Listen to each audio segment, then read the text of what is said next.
Hello बच्चों, आज हम स्टार्ट करने वाले हैं करंट इलेक्ट्रिसिटी का सेकंड लेक्चर। तो इस लेक्चर में हम पढ़ने वाले हैं कंडक्टर्स एंड इंसुलेटर्स के बारे में।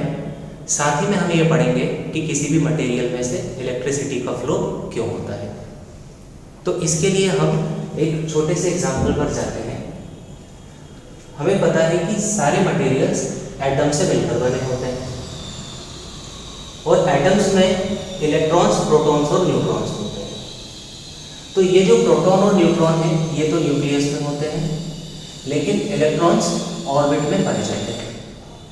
और ये जो इलेक्ट्रॉन है, ये जो ऑर्बिट में है, ये इलेक्ट्रॉन न्यूक्लियस से बंधे हुए होते हैं। तो ये इलेक्ट्रॉन कहीं भी मूव नहीं कर सकते, इसीलिए हम इन इलेक्ट्रॉन्स को कहते हैं बाउंडेड इलेक्ट्रॉन्स। लेकिन हर एटम में कुछ इलेक्ट्रॉन्स ऐसे भी होते हैं जो कि इस ऑर्बिट में नहीं होते हैं, इस ऑर्बिट के बाहर या अंदर कहीं भी हो सकते हैं। तो ये जो इलेक्ट्रॉन्स हैं, ये इलेक्ट्रॉन्स मूव होने के लिए फ्री होते हैं। तो इन इलेक्ट्रॉन्स को हम कहते हैं फ्री इलेक्ट्रॉन्स। और यही इलेक्ट्रॉन्स रिस्पॉन्सिबल होते हैं कि किसी भी मटेरियल में से इलेक्ट्रिसिटी का फ्लो होगा या नहीं होगा। यदि किसी मटेरियल के पास फ्री इलेक्ट्रॉन्स हैं तो उसमें से इलेक्ट्रिसिटी का फ्लो हो सकता है, और यदि किसी मटेरियल के पास फ्री इलेक्ट्रॉन्स नहीं है तो उसमें से इलेक्ट्रिसिटी का फ्लो नहीं होगा। इसीलिए हम इसे कहते हैं कंडक्शन इलेक्ट्रॉन। तो इन्हीं कंडक्शन इलेक्ट्रॉन के बेसिस पर हमने दो तरह के मटेरियल बनाए हुए हैं, पहला कंडक्टर एंड इंसुलेटर। तो कंडक्टर्स क्या होते हैं? Those materials which have free electrons to move under external electric field. So these materials allows electricity to flow through them. Example copper और aluminium. तो ये वो materials हैं जिन material में ये free electrons होते हैं। तो ये free electrons यदि इस material के अंदर हैं तो इसमें से electricity का flow हो सकता है। और वो कैसे होगा? यदि हम इसमें एक्सटर्नल इलेक्ट्रिक फील्ड को अप्लाई करते हैं। तो ये जो फ्री इलेक्ट्रॉन्स है, ये फ्री इलेक्ट्रॉन्स को ये पॉजिटिव चार्ज अट्रैक्ट करेगा। इसके कारण ये फ्री इलेक्ट्रॉन्स इस डायरेक्शन में आगे बढ़ने लगेंगे। और क्योंकि इलेक्ट्रॉन्स आगे बढ़ने लगे हैं, इसीलिए इसमें से करंट फ्लो होने लगेगा। और करंट की डायरेक्शन हमेशा इलेक्ट्रॉन की डायरेक्शन के ऑपोजिट होती है। इसीलिए फिर इस कंडक्टर के अंदर से पॉजिटिव टर्मिनल से नेगेटिव टर्मिनल की डायरेक्शन में एक करंट फ्लो होने लगता है। लेकिन हमारे पास जो इंसुलेटर्स होते हैं या नॉन कंडक्टर्स होते हैं, इनके पास फ्री इलेक्ट्रॉन्स नहीं होते। तो यदि आप इसके across external electric field apply करोगे तो यहाँ पर कोई इलेक्ट्रॉन नहीं है जो इस पॉजिटिव टर्मिनल की तरफ बढ़ेंगे। तो इसके कारण इसमें से फिर कोई करंट इस नेगेटिव टर्मिनल की तरफ फ्लो नहीं होगा। इसीलिए इन मटेरियल्स को हम कहते हैं नॉन कंडक्टर्स या इंसुलेटर्स। तो हम इसे डिफाइन कैसे करेंगे? Those materials which don't have free electrons to move, so they does not allow electricity to pass through them. तो अभी आप इतना नोट कर लीजिए, इसके बाद हम इन कंडक्टर्स के बारे में थोड़ा और स्टडी करेंगे।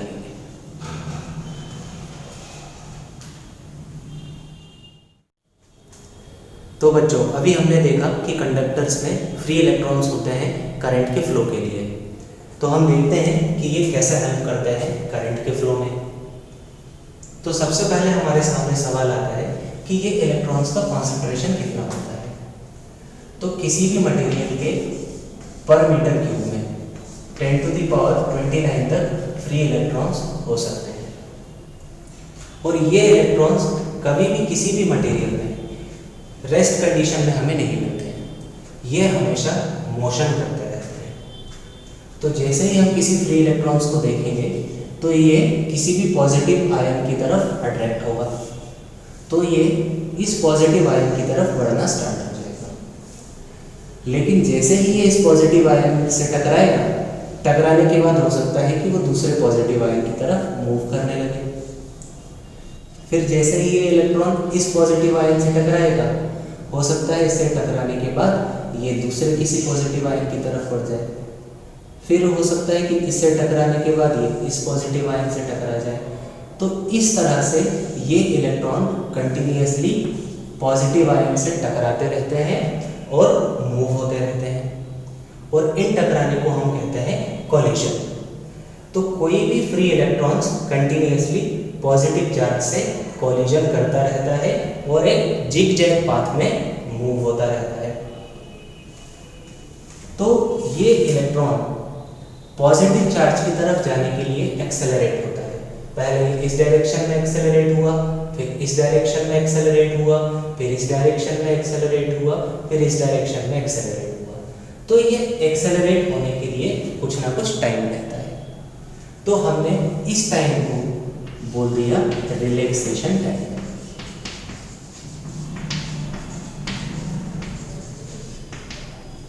तो हम रिलैक्सेशन टाइम को किस तरह से डिफाइन कर सकते हैं? दी short time for which a free ion accelerate towards positive ion before a collision is called relaxation time. और इस रिलैक्सेशन टाइम को हम टाउ से डिनोट करते हैं। तो अब हम जैसे ही इस कंडक्टर के अक्रॉस एक्सटर्नल इलेक्ट्रिक फील्ड को अप्लाई करते हैं, ये रहा पॉजिटिव टर्मिनल और ये रहा नेगेटिव टर्मिनल। तो अब इस कंडक्टर के पास दो टर्मिनल हैं, एक पॉजिटिव और एक नेगेटिव। तो जैसे इस पॉजिटिव टर्मिनल को आपने कनेक्ट किया है, ये इलेक्ट्रॉन्स पॉजिटिव टर्मिनल की तरफ मूव होने लगेंगे, और भी इलेक्ट्रॉन्स होंगे तो वो भी मूव होने लगेंगे, लेकिन ये जो पॉजिटिव आयन्स हैं ये हमेशा फिक्स रहेंगे। तो ये एक्सटर्नल इलेक्ट्रिक फील्ड लगाने पर इलेक्ट्रॉन जिस किसी भी वेलोसिटी से पॉजिटिव टर्मिनल की तरफ मूव करने लगते हैं, हम इस वेलोसिटी को कहते हैं ड्रिफ्ट वेलोसिटी।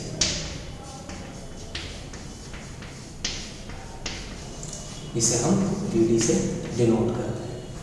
तो एक्सटर्नल इलेक्ट्रिक फील्ड लगाने पर इलेक्ट्रॉन्स ड्रिफ्ट वेलोसिटी से पॉजिटिव टर्मिनल की तरफ बढ़ने लगते हैं। तो इसे हम डिफाइन करते हैं the average velocity of free electrons with which these electrons move towards positive terminal of conductor under the external electric field is called drift velocity। तो हमने यहाँ पर दो टर्म पढ़ी हैं अभी, पहला रिलैक्सेशन टाइम, दूसरा ड्रिफ्ट वेलोसिटी। तो रिलैक्सेशन टाइम कौन सा टाइम है? जितनी देर तक ये इलेक्ट्रॉन एक्सेलरेट होगा पॉजिटिव टर्मिनल की तरफ जाने के लिए। और ड्रिफ्ट वेलोसिटी क्या है? जब आपने एक्सटर्नल इलेक्ट्रिक फील्ड लगा दिया है तब ये इलेक्ट्रॉन किस वेलोसिटी से पॉजिटिव टर्मिनल की तरफ जाएगा। तो अब हम इन दोनों के बीच में रिलेशन भी फाइंड कर सकते हैं। तो हम बोलते हैं रिलेशन बिटवीन ड्रिफ्ट वेलोसिटी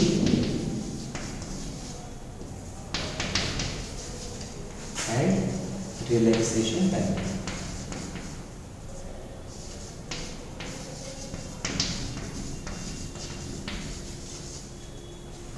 तो हमें पता है कि इलेक्ट्रिक फील्ड में यदि आपने कोई भी इलेक्ट्रॉन या पॉजिटिव चार्ज को रखा है तो उसके ऊपर दो फोर्स एक्ट करते हैं। पहला एक्सटर्नल फोर्स जो कि होता है F = ma, और दूसरा इलेक्ट्रोस्टैटिक फोर्स जो कि होता है F = QE। E external electric field है। तो क्योंकि हम यहाँ पर बात एक इलेक्ट्रॉन की कर रहे हैं तो उसके ऊपर चार्ज कितना हो जाएगा? 1 इलेक्ट्रॉन के बराबर। तो F = हो जाएगा e × E।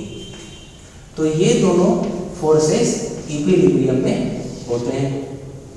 तो इसीलिए हम इसमें पुट कर देते हैं ma = E × E। तो यहाँ से हमें एक्सेलरेशन का वैल्यू मिल जाएगा E × E/m।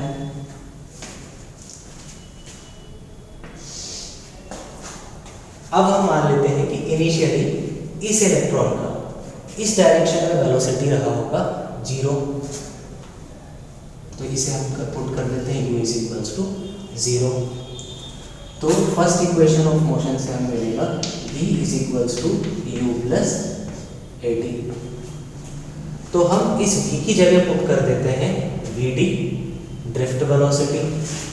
यहाँ से हमें मिल जाएगा vd is equals to initial velocity u 0, तो 0 प्लस a का value a is equals to e into e upon m, ये हो जाएगा e into e upon m।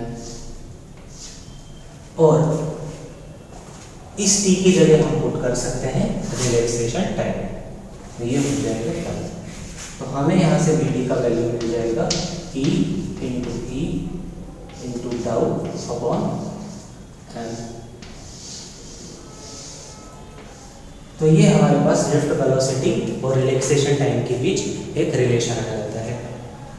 और इलेक्ट्रॉन के ऊपर नेगेटिव चार्ज होता है, तो आप चाहें तो यहाँ पर नेगेटिव साइन लगा सकते हैं, बट मैं यहाँ पर यूज नहीं कर रहा हूँ। तो अभी आप इसे नोट कर लीजिए, फिर हम करंट एंड ड्रिफ्ट वेलोसिटी के बीच में रिलेशन फाइंड करेंगे।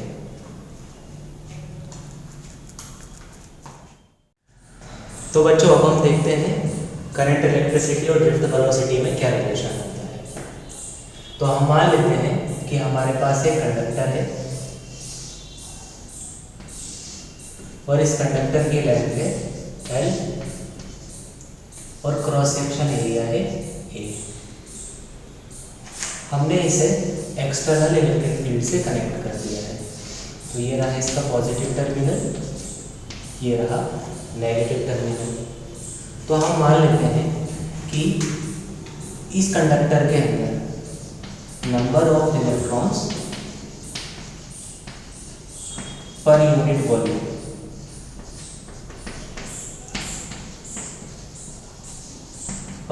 वॉल्यूम है n। तो इस कंडक्टर के अंदर टोटल नंबर ऑफ इलेक्ट्रॉन्स कितने हो जाएंगे? टोटल इलेक्ट्रॉन्स यूनिट वॉल्यूम में n है, तो टोटल इलेक्ट्रॉन्स हो जाएंगे n इंटू वॉल्यूम। और इस कंडक्टर का वॉल्यूम कितना हो जाएगा? Area into length. तो हम इस v की जगह पुट कर देते हैं a इंटू n। तो हमें इस n डैश का वैल्यू मिल जाएगा n a n। तो ये हमें इस पूरे कंडक्टर के अक्रॉस इलेक्ट्रॉन्स का नंबर मिल गया। तो अब इस कंडक्टर से जो भी करंट फ्लो होगा उसका वैल्यू हो जाएगा I is equals to Q upon T। T time है, Q चार्ज, और Q का वैल्यू होता है Q is equals to N। तो हम यहाँ पर N की जगह ले लेंगे n डैश, क्योंकि टोटल नंबर ऑफ इलेक्ट्रॉन है इसमें n डैश। तो I का वैल्यू हम पुट कर देते हैं n dash E upon T, और n डैश का वैल्यू हमारे पास है NaL। तो हमें यहाँ से मिल जाएगा I is equals to NaL E upon T। अब हम मान लेते हैं कि कोई इलेक्ट्रॉन इस नेगेटिव टर्मिनल से पॉजिटिव टर्मिनल तक ड्रिफ्ट वेलोसिटी से जाता है। तो इस ड्रिफ्ट वेलोसिटी का फॉर्मूला हो जाएगा velocity is equals to distance, जो कि हो गई L, और अपॉन में टाइम। तो टाइम टोटल लगा इसमें T। तो हम इस L अपॉन T की जगह, इस L अपॉन T की जगह Vd पुट कर सकते हैं। तो हमें यहाँ से मिल जाएगा I is equals to N A E, और L अपॉन E की जगह हम पुट कर देते हैं Vd। तो ये हमें रिलेशन मिल गया इलेक्ट्रिक करंट और ड्रिफ्ट वेलोसिटी के बीच में। अब यदि हम चाहें तो इस A को इस I के नीचे लिख सकते हैं। तो ये हो जाएगा I upon A is equals to N E Vd, और I अपॉन A टर्म होती है, ये हमने पहले पढ़ा है। I अपॉन A को हम कहते हैं current density J, current density. तो हमें यहाँ से मिल जाएगा J is equals to N E Vd। तो ये रिलेशन इंपॉर्टेंट है और एग्जाम में भी आता है। तो अभी आप इसे नोट कर लीजिए।